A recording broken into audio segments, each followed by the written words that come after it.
Most of us are gone. Basically, and Jim himself about the last week. Yeah, well, all of them. Yeah, that's right. Of those three, really, well, it's because I don't think Adrian got grounded up, so I mean, well, you know what? most of them were, most of them were out of the years. I went on the key and I was something like fitness control. And I was a 14 years. The Dylan was behind me because he was really sick. Then after that, it's a huge gap actually. The Rogers is probably, it's not mine now, seniority over King. I mean, if you think about it. Yeah. Oh, we got I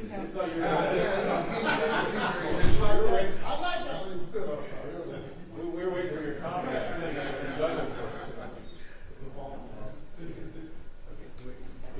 Oh, no, not him.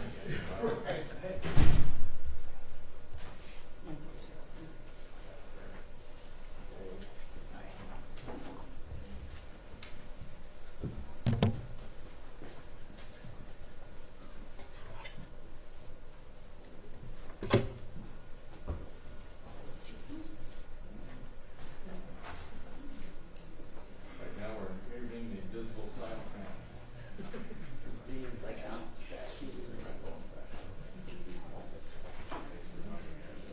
Oh, if it's frustrating, it's always have a ball.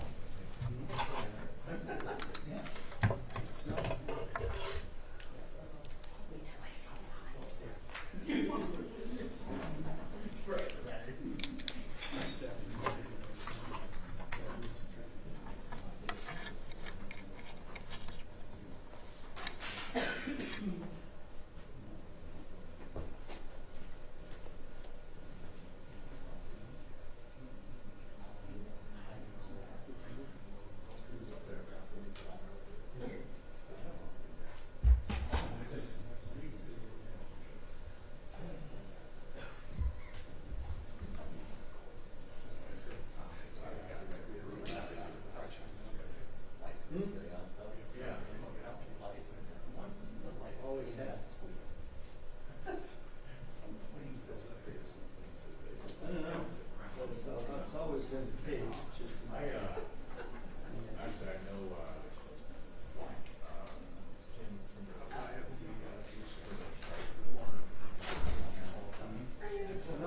Hello.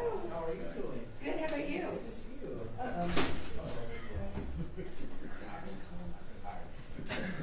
Please. And you're more welcome, please, the command. Able to join me, KB, if you want. I'm happy. Please.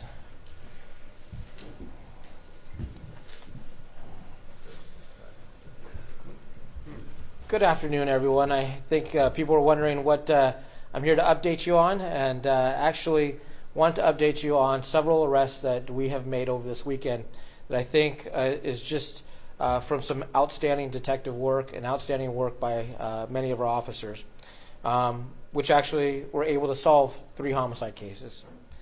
So I'll start with one on February 25th at about 11:30 hours in the evening. We responded to a report of a shooting that occurred in the light rail system. It started out at around 4th and Jackson when the initial call came out, and then ended up proceeding to the University Street exit. And what we ended up finding was a black male victim that was shot. We were, doing a lot of work to try and figure out who had done that. And on Sunday or Saturday, the subject, who is a 21-year-old male from SeaTac, turned himself into our homicide detectives at SPD headquarters, and we were able to make that arrest and book that person for investigation of murder. Then last night, or I should say Sunday morning, I was actually at the homicide scene over at about 1 o'clock in the morning in Belltown, where we had 2 females that were in a disturbance and an argument. The officers were able to locate a 33-year-old female near the scene, and we were able to take that person into custody, and that person was eventually booked for investigation of murder. as well as investigation of attempted assault in the first degree as well. But really, one of the cases that I just wanted to just extremely highlight that I think is just extraordinary police work that went down was we had a homicide scene that was done at around the Seattle Town Hall in the alley. And at that location, we located a homeless victim that had probably been sleeping there.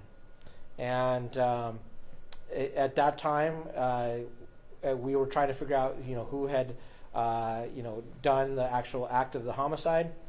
We had CSI respond. We had a bunch of different units respond, trying to get as much information as we could. This last week, we were spending a lot of resources to actually see if this person was going to covet the area again. Was this person going to visit this area and potentially commit another homicide? And one of our detectives spotted a person with an object. That person took off running from the detectives, and he dropped an object which ended up later being recovered was an axe. Through great detective work, through great painstaking investigation, they were able to identify a suspect in that case, and we were able to make an arrest in that case. We have served a search warrant on that person's place. We're hoping that we will continue to gather more evidence that will make this case as strong as it can be. And but to have, just in this one weekend, have 3 cases where we're able to solve 3 homicides and take 3 suspects, book them into jail for investigation of murder is extraordinary police work by the detectives and our officers that are going out and trying to make sure that they put and collect evidence in each of these scenes. So, questions? So going back to the light rail, 21-year-old suspect, was he known to you? Had you identified him as a potential suspect before he turned himself in? We had worked on the evidence, and so I won't necessarily say we've identified him specifically. We know that he had at one point fled probably in between that 4th and Jackson to University Street exit, and so through that we were working on the evidence to being able to pull it together to actually eventually have an arrest warrant. And this gentleman knew that this probably was going to end up happening and decided to turn himself in. So skipping to the town hall homicide. So was the victim just sleeping when he was attacked? That appears that's what it appears, is that the victim was sleeping and then was attacked at some in probably an unprovoked way. I believe the injury was to the head, and does not appear that there was any struggle in that case, but that's where the detectives are still piecing all of the evidence together. But to then having this person come out, and this was 3:50 in the morning on Saturday morning, when the detective was around 3 something in the morning, when the detective actually spotted this person walking through Freeway Park, and then this person then fled from us. So he was potentially so looking. Didn't even contact him. He just started running. They saw the vest come out, and he took off. And so I think that potentially stopped what would be another homicide. And I think that having those detectives going out, knowing that maybe this person might visit this area again, that's extraordinary. And so it was a reason why we needed to be able to show and highlight the amazing work that our detectives are doing. So were they just doing surveillance in that area? They were doing surveillance in that area.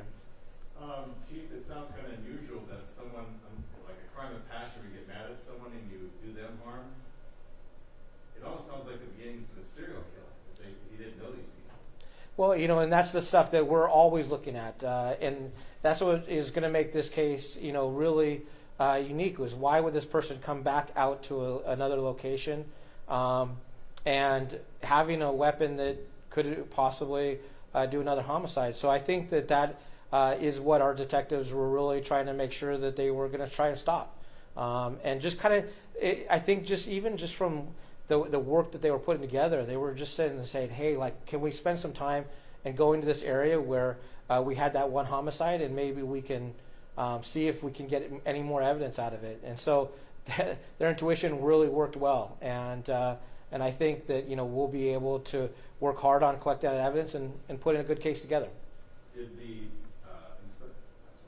detective actually see the weapon, or did just the guy just start running off and that attracted attention? I believe that they saw what was a big object, and then he discarded it as he took off, and then that we were able to recover that weapon and start putting the pieces together on the case. So, does it appear then that this suspect was deliberately targeting members of the unhoused community then? That's a good question that still is yet to for us to develop. We do know that the victim that in this case is homeless, and so it is a concern that he was back out in around the same location and potentially looking at targeting. We don't know if it would be homeless or anybody walking in that area during that time of night. So, Are any you other- in one more that question? case, are you looking to see if he's connected to any other similar crimes that happened?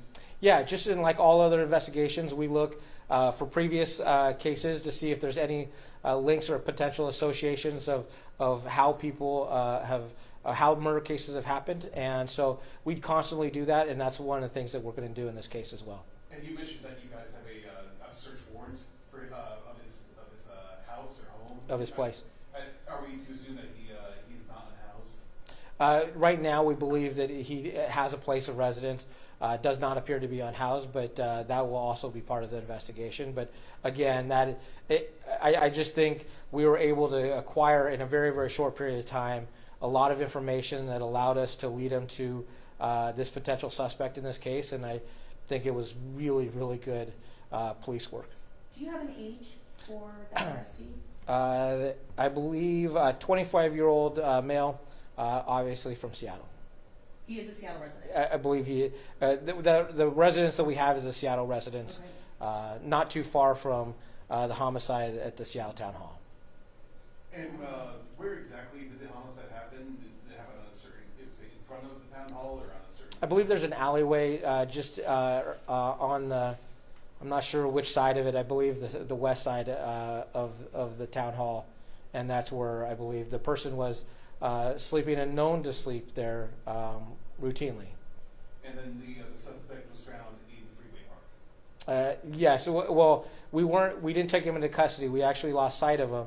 It was the evidence that we were able to accumulate that led us to an arrest yesterday with our SWAT team and other units to actually make an arrest at his I believe his residence or place of residence.